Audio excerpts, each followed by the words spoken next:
சென்னை கோயம்பேடு அலுவலகத்தில் தேமுதிக பொதுச் செயலாளர் பிரேமலதா விஜயகாந்த் பொங்கல் பண்டிகையில் கலந்திருக்கக்கூடிய அந்த காட்சிகளை பார்க்கிறோம். விவரங்களை எமது செய்தியாளர் நௌஷாத் விவரிக்க கேட்கலாம். வணக்கம் நௌஷாத். சமத்துவ பொங்கல் விழாவானது தேமுதிக சார்பிலிருந்து முன்னெடுக்கப்பட்டிருக்கிறது. விவரம் என்ன? லட்சுமி, தேமுதிக தலைமை அலுவலகத்தில் தேமுதிக பொதுச் செயலாளர் பிரேமலதா விஜயகாந்த் தலைமையில் சமத்துவ பொங்கல் கொண்டாடப்பட்டு வருகிறது. கிட்டத்தட்ட தேமுதிக தொண்டர்கள் மட்டும் கிடையாது, விஜயகாந்த் நினைவிடத்துக்கு வரக்கூடிய அனைத்து மக்களும் அந்த பகுதியை சேர்ந்த பல்வேறு நபர்களும் இந்த சமத்துவ பொங்கல் விழாவில் பங்கேற்றிருக்கிறார்கள். இந்த விழாவில் குறிப்பாக அனைவரும் ரசிக்கும் வண்ணம் இருப்பதற்காக விளையாட்டு போட்டிகளை தொடங்கி வைத்திருக்கிறார் மற்றும் கலை நிகழ்ச்சிகளும் இந்த பொங்கல் விழாவில் இடம்பெற்றிருக்கிறது. வரக்கூடிய நபர்களுக்கு பொங்கல் தொகுப்பும் இனிப்புகளையும் பிரேமலதா விஜயகாந்த் வழங்கும் காட்சியை பார்க்கப்படுகிறது. என்றால் குறிப்பாக வருடந்தோறும் தேமுதிக சார்பாக இந்த பொங்கல் விழா வெறும் விமர்சையாக கொண்டாடுவது வழக்கம். அதே போல் இந்த ஆண்டும் இந்த பொங்கலை கொண்டாடி இருக்கிறார்கள். ஏற்கனவே தைப்பிறந்தா வழிபிறக்கும் என்ற அடிப்படையில் பல்வேறு இடங்களில் தேமுதிக பொதுச் விஜயகாந்த் தெரிவித்திருந்தார். அதே இன்று பத்திரிகையாளரும் சந்திக்கிறார். அந்த பத்திரிகையாளர் சந்திப்பில் கூட்டணி குறித்தும் பேசுவாரா என்ற கேள்வி வந்திருக்கிறது. என்றால் நடந்து முடிந்த மாநாட்டில் கூட்டணி குறித்து பேசவில்லை, அது சஸ்பென்ஸ் வைத்து அந்த மாநாட்டை முடித்திருந்தார்.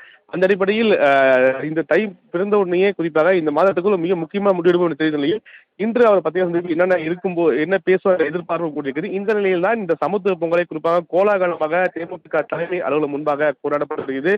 சமத்துவ பொங்கலை குறிப்பாக பல விளையாட்டு நிகழ்ச்சிகளையும் தொடங்கி வைத்து அந்த நிகழ்ச்சியை பார்த்து கண்டுகளித்தும் ஒரு காட்சி நம்மால் பார்க்கப்படுகிறது. தொடர்ந்து அடுத்தடுத்த நிகழ்வுகள் இருக்கும் எதிர்பார்க்கப்படுகிறது. தனலட்சுமி. சென்னை கோயம்பேடு அலுவலகத்தில் தேமுதிக பொதுச் செயலாளர் பிரேமலதா விஜயகாந்த் பொங்கல் பண்டிகையில் கலந்திருக்கக்கூடிய அந்த காட்சிகளை பார்க்கிறோம். விவரங்களை எமது செய்தியாளர் நௌஷாத் விவரிக்க கேட்கலாம். வணக்கம் நௌஷாத். சமத்துவ பொங்கல் விழாவானது தேமுதிக சார்பிலிருந்து முன்னெடுக்கப்பட்டிருக்கிறது. விவரம் என்ன? லட்சுமி, தேமுதிக தலைமை அலுவலகத்தில் தேமுதிக பொதுச் செயலாளர் பிரேமலதா விஜயகாந்த் தலைமையில் சமத்துவ பொங்கல் கொண்டாடப்பட்டு வருகிறது. கிட்டத்தட்ட தேமுதிக தொண்டர்கள் மட்டும் கிடையாது, விஜயகாந்த் நினைவிடத்துக்கு வரக்கூடிய அனைத்து மக்களும் அந்த பகுதியை சேர்ந்த பல்வேறு நபர்களும் இந்த சமத்துவ பொங்கல் விழாவில் பங்கேற்றிருக்கிறார்கள். இந்த விழாவில் குறிப்பாக அனைவரும் ரசிக்கும் வண்ணம் இருப்பதற்காக விளையாட்டு போட்டிகளை தொடங்கி வைத்திருக்கிறார் மற்றும் கலை நிகழ்ச்சிகளும் இந்த பொங்கல் விழாவில் இடம்பெற்றிருக்கிறது. வரக்கூடிய நபர்களுக்கு பொங்கல் தொகுப்பும் இனிப்புகளையும் பிரேமலதா விஜயகாந்த் வழங்கும் காட்சியை பார்க்கப்படுகிறது. என்றால் குறிப்பாக வருடந்தோறும் தேமுதிக சார்பாக இந்த பொங்கல் விழா வெறும் விமர்சையாக கொண்டாடுவது வழக்கம். அதே போல் இந்த ஆண்டும் இந்த பொங்கலை கொண்டாடி இருக்கிறார்கள். ஏற்கனவே தைப்பிறந்தா வழிபிறக்கும் என்ற அடிப்படையில் பல்வேறு இடங்களில் தேமுதிக பொதுச் விஜயகாந்த் தெரிவித்திருந்தார். அதே இன்று பத்திரிகையாளரும் சந்திக்கிறார். அந்த பத்திரிகையாளர் சந்திப்பில் கூட்டணி குறித்தும் பேசுவாரா என்ற கேள்வி வந்திருக்கிறது. என்றால் நடந்து முடிந்த மாநாட்டில் கூட்டணி குறித்து பேசவில்லை, அது சஸ்பென்ஸ் வைத்து அந்த மாநாட்டை முடித்திருந்தார்.